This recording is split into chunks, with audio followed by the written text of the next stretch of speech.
औज़ुबिल्लाहिमिनश्शैतानिर्रजीम बिस्मिल्लाहिर्रहमानिर्रहीम। आज हम मनासिक हज यानी हज के अरकान के हवाले से गुफ्तगू करेंगे और उसको समझने की कोशिश करेंगे। हज जो शुरू होता है वो 8 ज़ुल्हज्जा को शुरू होता है। हज की नीयत से हाजी 8 ज़ुल्हज्जा को एहराम बांधेगा और इसके साथ साथ उसके ऊपर तमाम तर एहराम की पाबंदियां भी आयद हो जाएंगी। सबसे पहले हज के लिए जो है कि हम तवाफ करेंगे, खाना काबा के गिर्द 7 चक्कर लगाएंगे। याद रखिए ये एंटी क्लॉक होता है, यानी जो है कि हम दिल वाली साइड घूमते हैं। जब भी हम खाना काबा का गिर्द तवाफ करेंगे तो उल्टे तरफ घूमेंगे, और ये अल्लाह तबारक व तआला की तरफ से एक अता है कि जब भी हम घूमें तो हमारा दिल खाना काबा के करीब से करीब तर हो। और उम्र अदा करेंगे यानी 7 चक्कर लगाएंगे, और उसके बाद सफा और मरवा की सही, सफा से मरवा और मरवा से सफा 7 चक्कर लगाएंगे। और उसके बाद हलक या कसर, यानी बेहतर यह है कि मर्द हजरात बाल जो उतरवाएंगे या सर मंडवाएंगे, और खवातीन जो है कि कसर करवाएंगी, उंगली के एक पोर के बराबर वो अपने बालों को छोटा करेंगे। और उसके बाद हम वादिये मिना के लिए रवाना हो जाएंगे। वादिये मिना में हमने पहुंचना है और ये वक्त है जोहर का।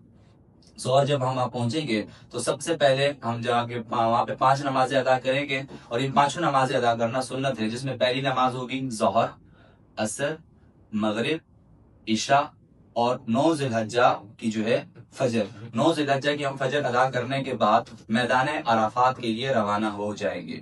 ये 9 जिलहज्जा जो है इसे वकूफ अरफा कहा जाता है, और ये हज का दिन है। अगर कोई आपसे पूछे, हमसे पूछता है कि जी हज क्या है, कौन से दिन हज होता है, तो हम ये कहेंगे 9 जिलहज्जा को हज होता है, और ये हज का रुकन आजम है।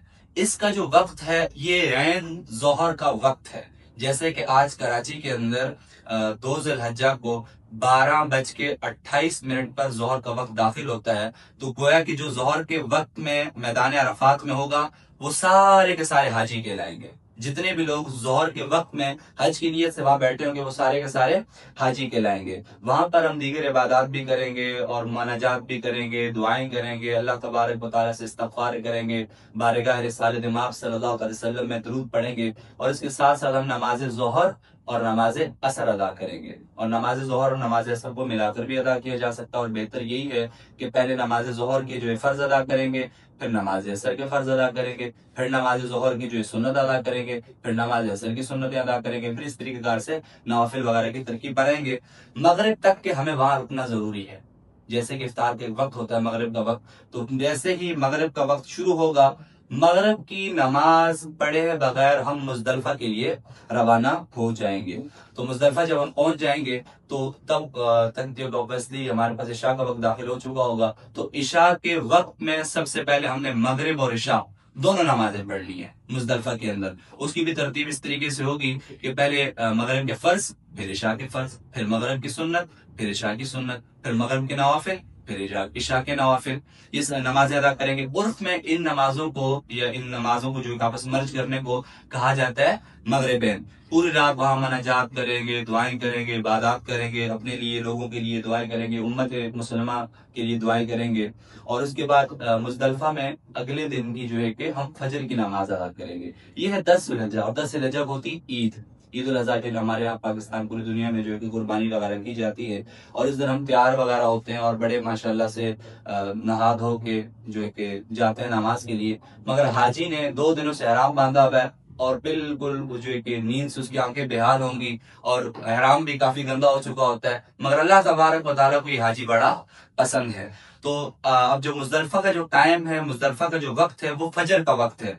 10 जिलहज्जा फजर का वक्त, फजर की नमाज वहां पर अदा करेंगे 10 जिलहज्जा के बाद, और वापसी जो है कि हम मिना के लिए रवाना हो जाएंगे। और आज का दिन जो है 10 जिलहज्जा, ईद का दिन जो होता है पूरे मुल्क के अंदर, पूरी दुनिया के अंदर, ये हाजी के लिए सबसे ज्यादा इम्पोर्टेंट और सबसे ज्यादा मसरूफ तरीन दिन होता है। यहाँ पर सबसे पहले उसने रमी करनी है। रमी करने के मतलब यानी सबसे बड़ा जो शैतान है उसको 7 कंकरियां जो है कि हम मारेंगे। 7 कंकरियां मारने के बाद हम कुर्बानी करेंगे। कुर्बानी कर लेंगे हम, तो उसके बाद जो है कि हलक या कसर करेंगे, वही या सर हम मंडवा देंगे या जो है कि बाल छोटे करवा देंगे। जैसे ही हम सर मंडवाएंगे तो हमारी एहराम की जो पाबंदियां हैं वो खत्म हो जाएंगी, अक्सर पाबंदियां जो है कि खत्म हो जाएंगी। अब आप एहराम उतार सकते हैं, एहराम की पाबंदियों से बाहर आ सकते हैं, और दीगर जो सारे मामलात हैं वो सादे कपड़ों में और बिला बगैर सिले जो कपड़े हैं वो आप उतार सकते हैं, सिले सिलाए कपड़े पहन सकते हैं। इसके बाद जो आखिरी मराइल है, तवाफ़े ज़ियारा हो। तवाफ़े ज़ियारा के लिए कोई पाबंदी कि आप उसी दिन करें, बल्कि 12 जुल्हज्जा की असर से पहले पहले, असर के टाइम में जो है कि आपने कर देना है, 7 चक्कर पूरे करने हैं। और इसके बाद सफा और मरवा के दरमियान जो उम्र में सही होती है, और ये जो सही है आप जो है कि इसे कभी भी कर सकते हैं, उसी दिन कर दें तो ज्यादा बेहतर है। अगला जो दिन होगा हमारे पास 11, 12, 13 जुल्हज्जा, इन तीनों दिन हमें काम करना होगा कि जोहर के वक्त जैसे दाखिल होगा, हमने जाकर तीनों शैतानों को, पहले छोटे फिर बड़े फिर उससे बड़े, तीनों शैतानों को सात सात सात सात कंकरियां जो है कि मारेंगे तीनों दिन जाकर, यानी गोया कि 21 कंकरियां जो है कि हम जाकर मारेंगे। तो और इसके बाद जो है कि और जब हम कंकरियां मार रहे होंगे तो हम तकबीर बुलंद करेंगे अल्लाह अकबर कहते हुए। जैसे ही हमारा 13 जुल्हज जब हम कंकरियां मारेंगे, इसके साथ साथ अल्हम्दुलिल्लाह जो लोग हज अदा कर रहे होंगे उन तमाम खर्च जो है कि मुकम्मल हो जाएगा। वमा अलैना इल्लल बलागुल मुबीन।